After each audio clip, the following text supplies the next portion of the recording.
आज की वीडियो में हम करेंगे लैंग्वेज एजुकेशन इंग्लिश का यूनिट 1।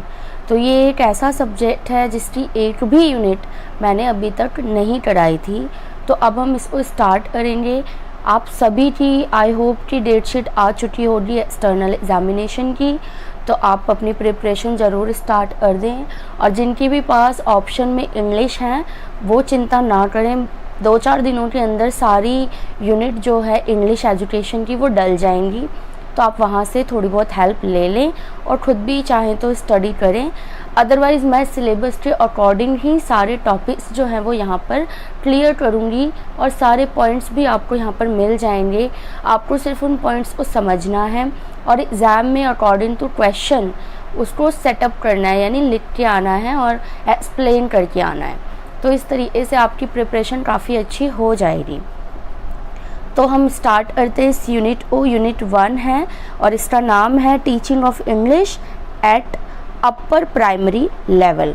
क्योंकि अब आप क्या हो, सेकेंड ईयर में आ गए हो, तो फर्स्ट ईयर में तो प्राइमरी तक का लेवल होता है पढ़ाने में, लेकिन जो सेकेंड ईयर का लेवल होता है वो थोड़ा क्या हो जाता है, अप हो जाता है, और इसे हम अपर प्राइमरी लेवल के हिसाब से जो टीचिंग ऑफ इंग्लिश है उसको देखेंगे। तो स्टार्ट करते हैं यूनिट को। पहला टॉपिक है production of language.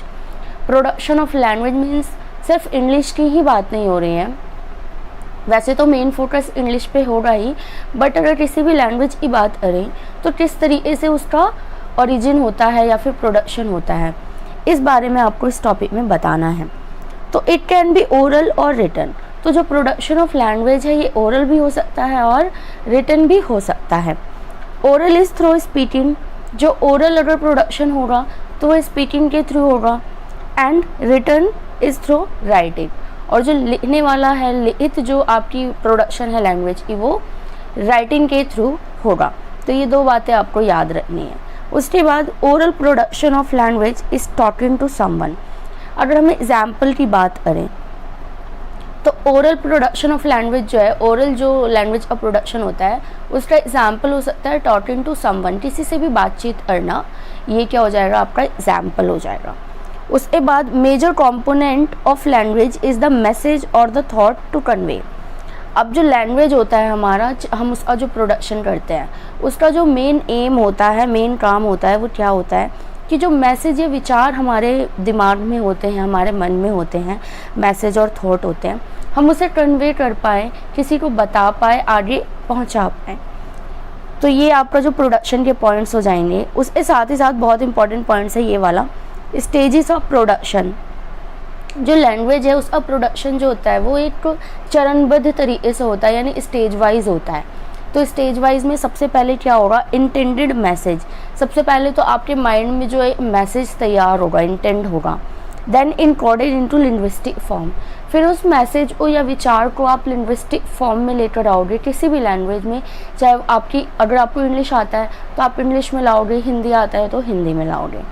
Then linguistic form encoded into speech. उसके बाद लैंग्वेज में लाने के बाद आप जो है पूरी स्पीच अपनी तैयार कर लोगे कि आपको क्या बोलना है सामने। Then sound goes from speaker's mouth to air. उसके बाद जो स्टेज है उसमें ये होगा कि जो आवाज़ है या जो बात है वो स्पीकर के मुंह से कहाँ जाएगा, हेयरर ए ईयर्स तक, सुनने वाले के कान तक। देन यहाँ पर जो आपका काम है वो ख़त्म हो जाता है। उसके बाद स्टार्ट होता है जो लिसनर है उसका काम। तो इसमें होगा speech is decoded into linguistic form. जो भी स्पीच आपने दी और जो ईयर से ईयर तक गई है वो उसको डिकोड करेगा, मतलब अब समझेगा। और किस फॉर्म में समझेगा, लिंग्विस्टिक यानी लैंग्वेज के फॉर्म में, क्योंकि आपने लैंग्वेज के फॉर्म में ही सेंड किया है। Then linguistic form is decoded into the meaning. और फिर वो जो लैंग्वेज आपने दी है या जो बात बोली है, जो सुनने वाला है वो उसकी मीनिंग को समझेगा, अर्थ को ग्रहण करेगा। तो इस तरीके से जो आपका लैंग्वेज प्रोडक्शन वाला टॉपिक है ये क्लियर हो जाता है। मैंने ऑल पॉइंट्स यहाँ पर जॉइन टुगेदर करने की कोशिश की है। साथ ही साथ जो मेन इंपॉर्टेंट पॉइंट है वो ये वाला स्टेजेस ऑफ प्रोडक्शन वाला है, तो इसको ज़रूर लिख कर आएँ जब पेपर में आपका प्रोडक्शन ऑफ लैंग्वेज का क्वेश्चन आएगा। तो नेक्स्ट जो हमारा टॉपिक है वो कम्युनिकेशन, यानी कि हिंदी में इसको संप्रेषण भी बोलते हैं। तो कोई नई चीज़ नहीं, आप पहले भी पढ़ चुके हो, बट फिर भी पॉइंट्स तो हमारे माइंड में आने चाहिए ना, और फिर इंग्लिश के हिसाब से हमें कौन से पॉइंट्स लिखने होंगे, ये ज़्यादा यहाँ पर ज़रूरी है। तो कम्युनिकेशन क्या है? Growth process of human being. तो ये जो इंसानों का ग्रोथ प्रोसेस है, आगे बढ़ना है, ये कम्युनिकेशन का मतलब बहुत ही महत्वपूर्ण हिस्सा है। उसके बाद डेवलप हेल्दी इंटरपर्सनल रिलेशनशिप, और बहुत ही अच्छा इंटरपर्सनल रिलेशनशिप जॉइन करने के लिए या डेवलप करने के लिए अच्छी कम्युनिकेशन होना ज़रूरी है। अगर आप अच्छे से बातचीत करते हो इन लोगों से, तो लोगों के साथ आपके अच्छे संबंध भी बनते हैं। Then upper primary level is important for this skill. उसके बाद जो अपर प्राइमरी लेवल होता है 6 to 8 वाला, वो बहुत ही ज़्यादा इम्पॉर्टेंट होता है इस स्किल को डेवलप करने के लिए, कम्युनिकेशन के लिए, क्योंकि इस एज में बच्चा काफ़ी लोगों से मिलता है, स्कूल में, बाहर, तो इस समय और बच्चे की लैंग्वेज भी डेवलप हो चुकी होती है। तो अगर हम कोशिश करेंगे तो इस एज में जो अपर प्राइमरी लेवल है, वहाँ पर बच्चे का कम्युनिकेशन स्किल काफ़ी बेटर हो सकता है। Then high level of understanding. Communication जितनी अच्छी होगी ना, उतनी ही अच्छी आपकी लेवल ऑफ अंडरस्टैंडिंग भी होगी। तो दोनों ही जुड़े हुए हैं, तो इसको ज़रूर लिखे हैं। Then give more confidence. अगर आप कम्युनिकेशन अच्छे से करते हो, तो फिर आपको कॉन्फिडेंस भी अंदर से आता है, लोग आपको सुनते भी हैं। देन थ्रू हाँ, तो अब एक ये तो हमने बता दिया कि व्हाट इज़ कम्युनिकेशन, इसके इम्पोर्टेंस क्या है। लेकिन क्वेश्चन ये भी आ सकता है कि आप अपर प्राइमरी लेवल में कम्युनिकेशन डेवलप करने के लिए किन किन चीज़ों का सहारा लोगे या किसके थ्रू करोगे। तो यहाँ पर कुछ पॉइंट्स है, जैसे डिस्कशन करवा सकते हो, डिबेट्स करवा सकते हो, books reading, through sharing, thoughts sharing, sorry यहाँ पे थॉट आएगा, टी आएगा लास्ट में, मतलब उनके विचारों को शेयर करना। देन स्टोरी टेलिंग, बच्चों से कहानी सुनो या सुनाओ, स्पीच वगैरह आप तैयार करवा सकते हो। तो ये सारे कुछ ऐसी टेक्निक्स हैं जिनकी मदद से आप कम्युनिकेशन स्किल जो है अपर प्राइमरी लेवल में डेवलप कर सकते हो। नेक्स्ट जो टॉपिक है एक्सेप्टेबल सिंटैक्स। तो ये काफ़ी इंटरेस्टिंग भी है और इम्पॉर्टेंट भी है और इजी भी है देखा जाए तो एक्सेप्टेबल सिंटैक्स का मतलब क्या है? तो सबसे पहले सिंटैक्स समझ लो क्या होता है। This is a system of rules for the structure of a sentence in a language. तो किसी भी लैंग्वेज के अंदर जो एक सेंटेंस होता है, उसके स्ट्रक्चर को किस तरह से तैयार किया जाएगा, वो जो रूल होता है उसे ही हम कहते हैं सिंटैक्स। या फिर arrangement of words and phrases to form proper sentence. Phrases और वर्ड्स को इस तरीके से अरेंज करना ताकि सेंटेंस बनाया जा सके, दैट इज कॉल्ड सिंटैक्स। और देखिए क्या है, words combine to form phrases. जो वर्ड्स होते हैं, शब्दों को इस तरीके से कंबाइन किया जाता है ताकि फ्रेज बन सके। Phrases combine to form clauses. Phrases को इस तरह से कंबाइन किया जाता है कि क्लाउज बन सके। And clauses join together with makes the sentences. और जो आपके क्लाउजेस हैं उनको इस तरीके से जॉइन किया जाए या कंबाइन किया जाए कि एक प्रॉपर सेंटेंस मिल सके। तो यही जो हमारा है डेफिनेशन, वो सिंटैक्स का है। तो ये सारे पॉइंट्स आप याद रखेंगे जब भी सिंटैक्स का आप क्वेश्चन अटैम्प्ट करेंगे। इसका रूल जो होता है, आपने अगर टेंस वगैरह किए होंगे तो सब्जेक्ट आता है, फिर वर्ब आता है, फिर ऑब्जेक्ट आता है। जैसे एग्जाम्पल के लिए ओम हिट्स द बेल, पहले सब्जेक्ट आया ओम, देन वर्ब यानी हिट्स, उसके बाद द बेल जो है वो ऑब्जेक्ट है। तो इस रूल के थ्रू जो इंग्लिश के सेंटेंसेस है वो काम करते हैं और इसी को हम सिंटैक्स कहते हैं। नेक्स्ट हमारा टॉपिक है need, importance and role of grammar in learning English. तो इंग्लिश को पढ़ाने के लिए जो ग्रामर है उसका क्या रोल है या फिर क्या इम्पोर्टेंस है, इसकी बात करेंगे। तो first of all improvement of written work. अगर इंग्लिश लैंग्वेज, क्योंकि इंग्लिश लैंग्वेज अब पूछा है ना इन्होंने, तो आपको इस बात को ध्यान रखना होगा। तो आप बताएंगे कि in English language to improve the written work. English के अंदर आपको इम्प्रूवमेंट करनी है रिटन वर्क में, तो फिर ग्रामर काफ़ी इंपॉर्टेंट हो जाता है। Second, correction of mistakes. English में बच्चे बहुत मिस्टेक्स करते हैं, तो उसके करेक्शन के लिए ग्रामर जो है वो काम आता है। अब हिंदी लैंग्वेज होगी तो हिंदी की ग्रामर काम आएगी, इंग्लिश लैंग्वेज है तो इंग्लिश की ग्रामर काम आएगी। ग्राउंड ऑफ अ लैंग्वेज, जो व्याकरण होता है, ग्रामर होती है, वो किसी भी लैंग्वेज की क्या होती है, बेस होती है, ग्राउंड होती है, उसी के ऊपर पूरा लैंग्वेज टिका हुआ होता है। अफेक्शन कम्युनिकेशन, अगर आप ग्रामर को अच्छे से प्रिपेयर कर लोगे इंग्लिश की, तो फिर आपकी जो कम्युनिकेशन होगी इंग्लिश की वो भी अच्छी होगी, कमांड आपकी अच्छी होगी, तो इसलिए भी ग्रामर इम्पॉर्टेंट है। Then clear and understandable messages convey, तो बहुत ही, अगर आपकी ग्रामर क्लियर है, ग्रामर इसलिए भी हेल्प करती है लैंग्वेज के अंदर कि जो भी थॉट है या मैसेज है उसको क्लियरली स्पष्ट किया जा सके, सामने वाले को समझ में आ सके। तो इसलिए ग्रामर जो होगी वो इम्पॉर्टेंट हो जाएगी या उसके रोल जो है वो इम्पॉर्टेंट हो जाएंगे। नेक्स्ट टॉपिक है relationship of grammar and usage. तो सबसे पहले तो ये ग्रामर यानी व्याकरण, और यूसेज का मतलब होता है प्रयोग करना या उपयोग करना। तो ग्रामर और जो हम इंग्लिश को यूज़ करें, क्योंकि इंग्लिश की बात करेंगे, इंग्लिश पढ़ रहे हैं हम, तो उसके यूज़ में और ग्रामर में दोनों में क्या रिलेशनशिप है, दोनों किस लिए काम आते हैं, ये बताना है। तो दोनों में जो सिमिलैरिटीज़ है बेसिकली आप वो बता दीजिए। First of all, both are the main part of a language, कि किसी भी लैंग्वेज का दोनों जो होता है मेन पार्ट होता है, उसकी व्याकरण और उसका इस्तेमाल दोनों ही। उसके बाद both develop the language learning, दोनों से ही क्या होती है, लैंग्वेज लर्निंग डेवलप होती है। तो ये भी इनका रिलेशनशिप हो गया साथ में। Then grammar correct the word, grammar जो होती है वो वर्ड्स को करेक्ट करती है, and usages is use in proper word, और यूजेज ये होता है कि हम प्रॉपर वर्ड्स को यूज़ करें। तो दोनों का ही सेम ही एम है, या तो आप करेक्शन कीजिए, आपने क्या गलती की, या तो आप प्रॉपर वर्ड ही यूज़ कीजिए ताकि गलती हो ही ना। तो दोनों का ही एम जो है वो सेम है। Then both are the two faces of a single coin, एक ही सिक्के के ये क्या है, दो पहलू हैं। और through grammar a child learn the usages of a language, language के थ्रू एक बच्चा ना इंग्लिश की लैंग्वेज को यूज़ करना सीख सकता है, साथ ही साथ थ्रू यूजेज यूज़ करके बच्चा क्या कर सकता है, grammar correction of a language, किसी भी लैंग्वेज में ग्रामर की करेक्शन भी कर सकता है। तो दोनों एक दूसरे के पूरक हैं, इस चीज़ आपको ध्यान रखना है। नेक्स्ट हमारा टॉपिक है nature and qualities of diverse learners and need for individualised attention. तो सीधा सा जो टॉपिक है आपका कि जो हमारे डाइवर्स लर्नर्स होते हैं, सबसे पहले आपको समझना पड़ेगा कि डाइवर्स लर्नर होते कौन हैं।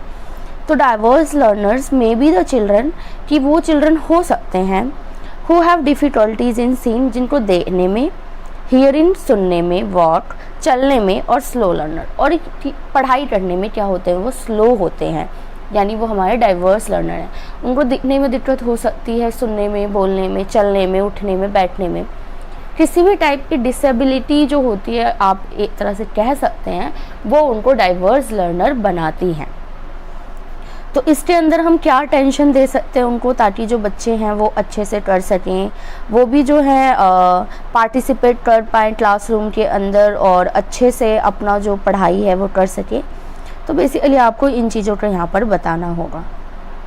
तो an inclusive school education should be develop, तो एक स्कूल के अंदर समेकित शिक्षा जो है वो डेवलप करनी चाहिए। समेकित यानी सबको साथ लेकर और एक साथ शिक्षा देना, तो इसको डेवलप करना ज़रूरी है अगर हम इन बच्चों को लाना चाहते हैं स्कूल के अंदर। तो देन फिज़िकल इंक्लूज़न, एक तो उनका फिज़िकली इंक्लूज़न ज़रूरी है कि पहले तो वो बच्चा स्कूल में आए, मीन्स एडमिशन फॉर ऑल। कोई भी बच्चा हो, चाहे उसे कम दिखता हो, कम सुनाई देता हो, हर बच्चे का स्कूल क्या करती है, वेलकम करती है। तो इस तरीके से हम उन बच्चों को जोड़ सकते हैं शिक्षा से। देन सोशल इंक्लूज़न, यानी कि बच्चों को सामाजिक रूप में भी जोड़ना। अब ये नहीं हमने क्लासरूम में तो बुला लिया बच्चों को, बट बाकी बच्चे उनके साथ सोशलाइज नहीं हो पा रहे हैं।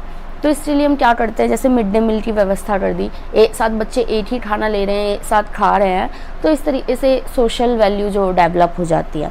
और हेट्रोजीनस ग्रुप्स बनाना, ऐसे ग्रुप्स काम कराना जिसमें हेट्रोजीनस बच्चे हों, एक जैसे बच्चे ना हो। एक ग्रुप ऐसा होना चाहिए जिसके अंदर एक कम सुनने वाला बच्चा भी है, एक सामान्य बच्चा भी है, स्लो लर्नर भी है, हाई लर्नर भी है। तो इस टाइप का हेट्रोजीनस ग्रुप बनाना चाहिए। देन कॉग्निटिव इंक्लूज़न जो है, कॉग्निटिव इंक्लूज़न के लिए हम क्या कर सकते हैं, उनको जो अपॉर्चुनिटीज़ होती है वो इक्वल दे सकते हैं, चाहे पार्टिसिपेट करना हो किसी भी कंपटीशन में या फिर किसी भी तरह की गेम जो है वो प्ले करानी है। तो इन सब के लिए हम क्या कर सकते हैं, उनको आगे बढ़ा सकते हैं और सेम अपॉर्चुनिटी प्रोवाइड कर सकते हैं। तो इस तरीके से जो हमारे डाइवर्स लर्नर हैं उनको हम अटेंशन दे सकते हैं और एजुकेशन से हम उनको जोड़ सकते हैं। तो बड़ा ही इम्पॉर्टेंट टॉपिक है ये, ज़रूर आएगा पेपर में आने के काफ़ी चांसेस है इस वाले टॉपिक के। वैसे तो टॉपिक सारे इंपॉर्टेंट है, ज़्यादा टाइम नहीं लगता टॉपिक को क्लियर करने में, आप सुन लीजिए, एटलीस्ट एक बार क्लियर हो जाएगा और कुछ पॉइंट्स आपको ज़रूर याद रहेंगे एग्ज़ाम्स के लिए। बट फिर अगर आप और भी ज़्यादा रखना चाहते हैं तो इन चीज़ों को लिख लें कहीं पर एज अ नोट्स और फिर प्रिपरेशन अपनी करें एग्ज़ाम्स की। तो आगे देखते हैं, अगला टॉपिक है presentation skill of an elementary child. जो एक एलिमेंट्री चाइल्ड होता है उसकी प्रेजेंटेशन स्किल क्या होती है और कैसे होनी चाहिए, कैसे डेवलप होगी। तो जो प्रेजेंटेशन स्किल होती है first of all important for oral communication, कि ओरल कम्युनिकेशन के लिए प्रेजेंटेशन स्किल बहुत ज़्यादा काम आती है। अगर आपकी प्रेजेंटेशन स्किल अच्छी है तो आपकी ओरल कम्युनिकेशन भी बहुत अच्छी होगी। देन परsuade द अदर पीपल, अगर आपके अंदर प्रेजेंटेशन स्किल अच्छी है तो आप और लोगों को प्रभावित कर सकते हो, परsuade कर सकते हो, उनसे अपनी बात मनवा सकते हो, आप उन्हें बता सकते हो कि आप क्या कहना चाहते हो। Then give confidence, presentation skill अच्छी होने से आपको कॉन्फिडेंस भी मिलता है। यूज़ फॉर पब्लिक स्पीच, जो पब्लिक स्पीच होती है उनके लिए यूज़ किया जा सकता है। इसके अंदर क्या क्या इंक्लूड होना चाहिए किसी भी प्रेजेंटेशन के लिए अगर आप तैयार करते हैं तो फर्स्ट ऑफ ऑल इंट्रोडक्शन होना चाहिए, देन मेन बॉडी या फिर जो टेक्स्ट होता है, एंड समरी या फिर कंक्लूजन होना चाहिए। तो ये 3 पार्ट्स जो हैं वो किसी भी प्रेजेंटेशन के लिए ज़रूरी होते हैं। आगे हम देखेंगे different ways to improving presentation skill of the student. जैसा कि हमने ऊपर बात की थी एलिमेंट्री स्कूल के बच्चे हैं तो उनके लिए प्रेजेंटेशन स्किल को डेवलप करने के लिए हम कौन सी टेक्निक्स यूज़ कर सकते हैं।